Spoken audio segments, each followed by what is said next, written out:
The Fed15 podcast is presented by Serving Those Who Serve, a financial planning practice serving federal government employees and retirees all over the country. This podcast is for informational purposes only and is not intended to be taken as financial advice.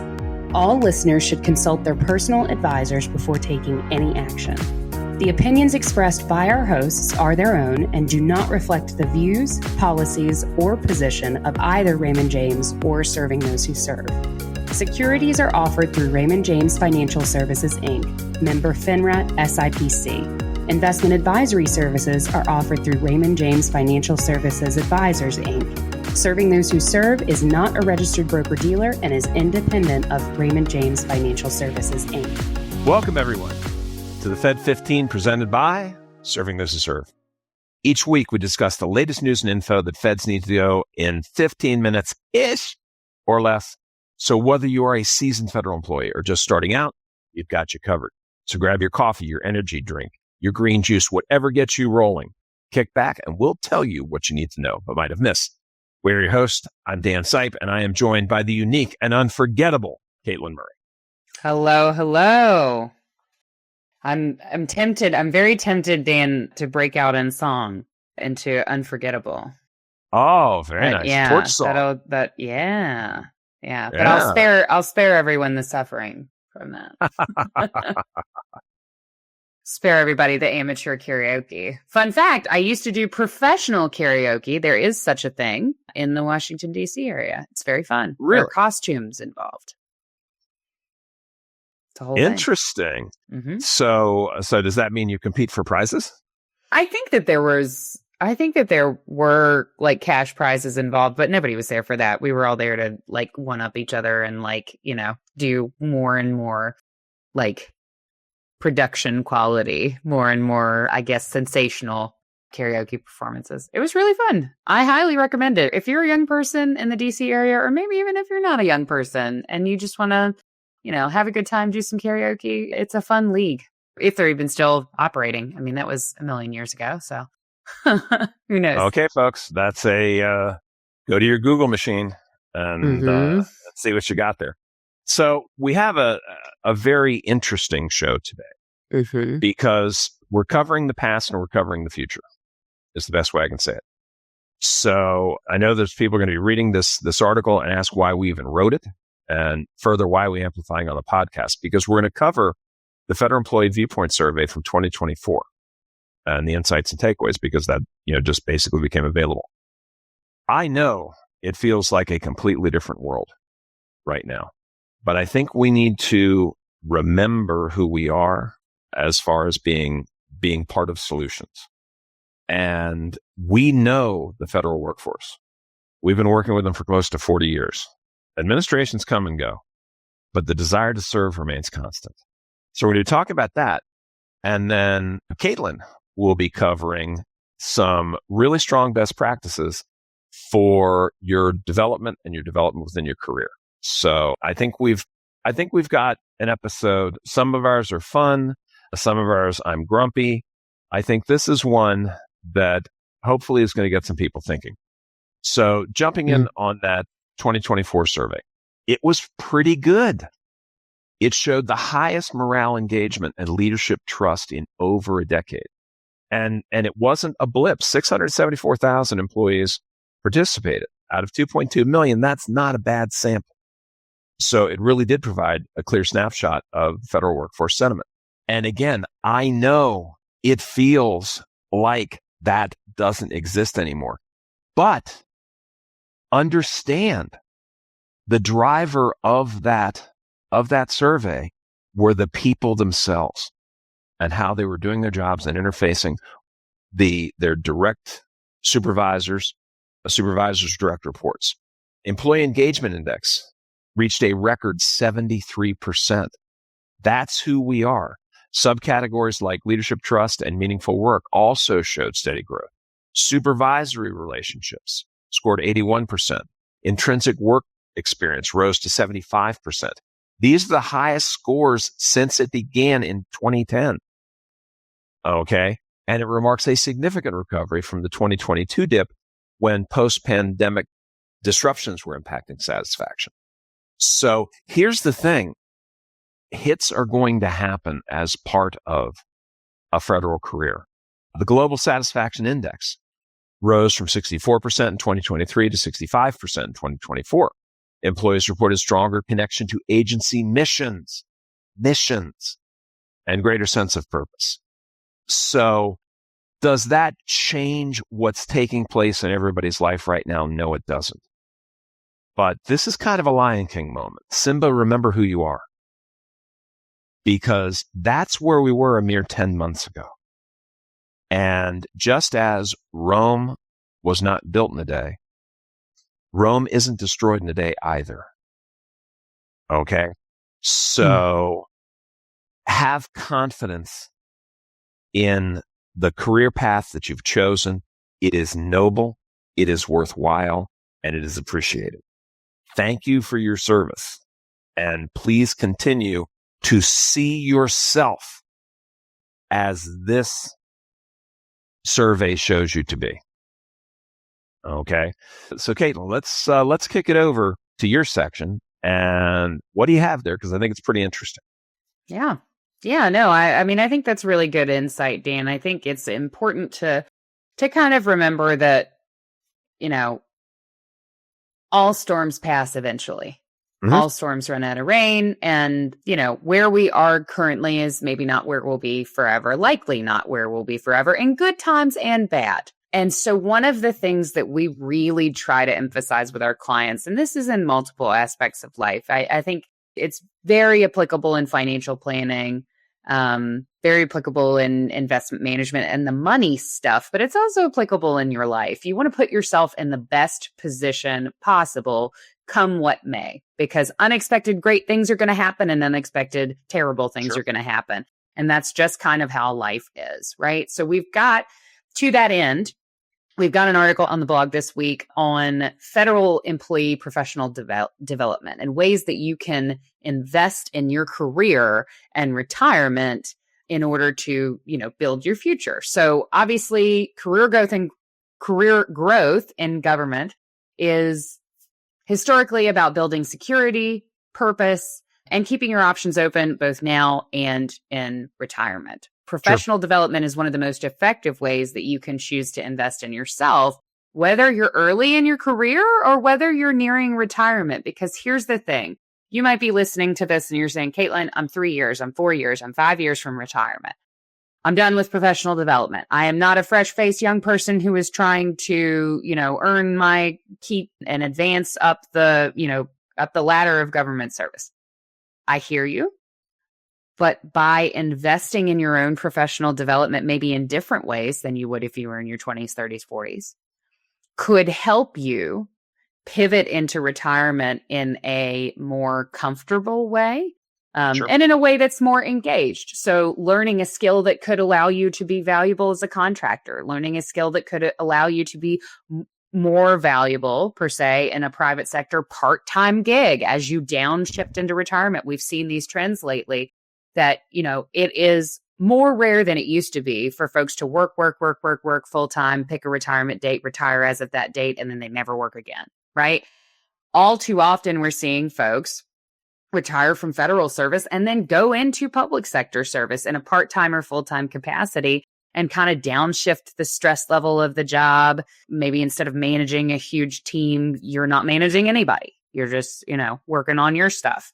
And that continues to be really popular as a way to kind of shift into that new phase of life. So you're going to want to consider professional development because it can allow you to strengthen your financial security, expand your professional opportunities, and it can keep you engaged and purposeful. And that is a really, that might seem like a throwaway bullet point there, but that's really kind of what I'm talking about when it comes to professional development for folks who are a little further in their career. Maybe you are the height of, IT for the government, right? Maybe you are as advanced as you can be in that field. But what do you know about project management? What do you know about, some other areas that maybe you would have explored had your career in IT not taken off? So it's kind of exploring new frontiers, right? Which is really healthy for ourselves and for our brains. So Career growth, for my folks who are kind of on the younger scale, career growth can build both job satisfaction and retirement security, obviously. Promotions and step increases are going to increase your high 3 salary, okay? Which is going to directly impact what you're bringing home in your pension long-term in retirement. Higher earnings can also allow you a little more wiggle room for increased TSP contributions, okay? Working up to getting that maximum contribution in. This can be particularly important, okay, on the financial side for those who are later in their careers. Maybe you're approaching that age 50, realm where you can put in extra money as catch-up contributions to your TSP. That extra money's got to come from somewhere. So vying for a promotion or vying for development in that way could be a way to secure that extra income to do that. Salary increases can also potentially lead to higher Social Security credits, because remember, our Social Security is kind of based on our highest 30 earning years. So normally a lot of those years are later in your working life, because you kind of move up the ladder gradually. Professional development can also help you prepare for shifts that we have seen recently, right? Hiring freezes, early retirement incentives, RIFs. A broader skill set can help ease your transitions into the private sector if that does come to pass. And by the way, continued professional development and networking can help ease the transition absolutely back into federal service if you're somebody who goes into private sector for a while and then comes back, because it does happen, folks. It happens all the time. So career development is really a strategic investment, both in your short-term resilience and in your long-term, of options, I would say, for retirement in general. So how do we go about getting this career development piece? Well, we want to leverage the resources that are available. Agencies often have tragically underused tools. They've got internal trainings or manuals. They've got workshops. They've got certification programs. And, there are very few people who just want to be in that stuff all the time. So they do end up being underused to some degree. Some employees can qualify for tuition assistance or student loan repayment programs. It is great, to get educated and have some help from your employer to do that. On-the-job growth options could include mentorships, and never, ever, ever underestimate the value of an unofficial mentorship.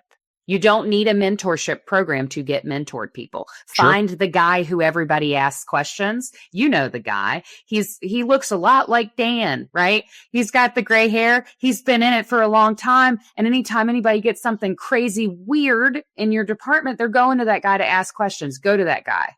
Hey, buddy, if I buy you lunch once a week, can I pick your brain on stuff? Make your own mentorship program and network with those people, because that guy probably knows a bunch of other people who maybe could hook you up with something, particularly if you're younger in your career, right? This is how you build a career. Stretch assignments. Sometimes those can be available from your leadership team, and leadership development programs. Believe it or not, I know it doesn't feel this way right now, but government needs leaders. And there are programs out there to help you become that leader if you're interested in that. So these options can absolutely enhance your skill. While you're doing that, it's going to build your networks and the people that you know, and it's going to improve your opportunities for advancement. By the way, I will add here, make sure that as you're doing these things, you're updating your resume. Please add them to your resume. If you do a significant project at work, add it to your resume.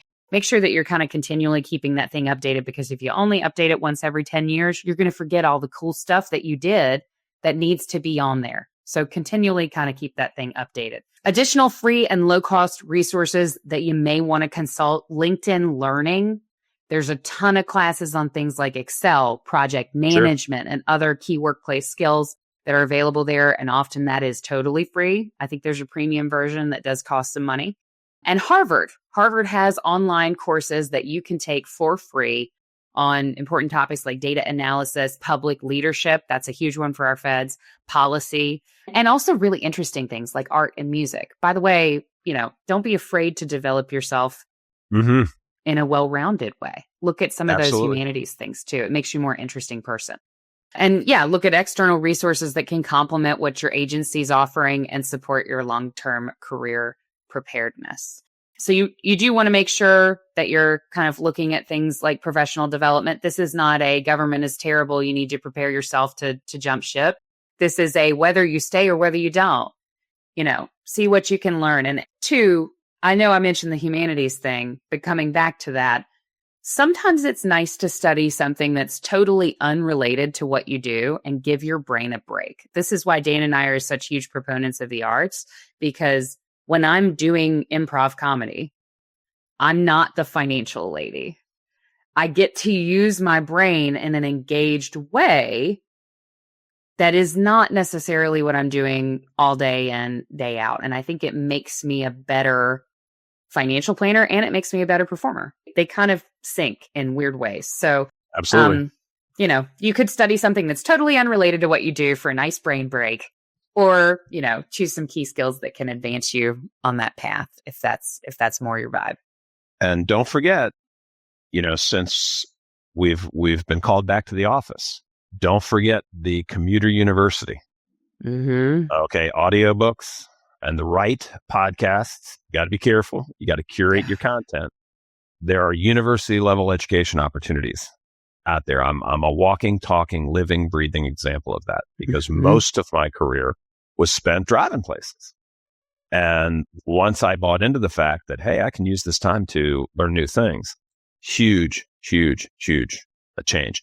And, one of the things that we've said to incoming people that are considering working with us, and I'm only going to tell you one of the 3 things, because you'll have to talk to us to find the other 2. But every person we've ever encountered that achieved financial success, financial stability, financial comfort, whatever you want to call it, have 3 things in common they're never lacking. And one of them is mental capital. They invested in themselves, acquired skills, knowledge, expertise, and relationships that they can leverage for higher income. That's what I want you to do. Absolutely. Yeah. Great advice, Dan. Well, that is all the time that we have for today, but we'll be back next week to bring you all the latest updates that you need to make informed decisions about your career and your financial well-being as a Fed.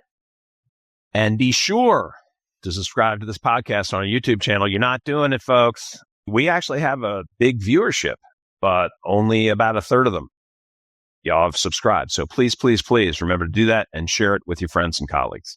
And for more information on the topics that we covered in today's show and more, so much more, be sure to check out our blog at blog.stwserve.com. While you're there, you can subscribe to our newsletter, The Weekly Serving, to get all the latest news for Feds delivered straight to your inbox every week. And Katelyn, let us not forget those live webinars every single week. We've got them up there. Another place, university level education. A couple of ones coming up that you don't want to miss. We've got our ever popular, and yes, it's not too early, FEHB Medicare TRICARE webinar. I know open season seems a ways off, but it'll be here before you know it. That's on July the 30th from 10:30 until 2:30. I'll be hosting that. And then on August 5th, we have our always crowded, always popular FERS, Understanding FERS webinar. That's going from 11 until 2 and features the financial lady, Katelyn Murray. You don't want to miss that. Yes, I will be there. So thank you very, very much for listening to the Fed15. I'm Katelyn Murray. And I'm Dan Sipe. And we will see you next week, unless we see you in a webinar before then, or we see you on the website before then, or in the newsletter. There's a lot of places to see us. We're everywhere.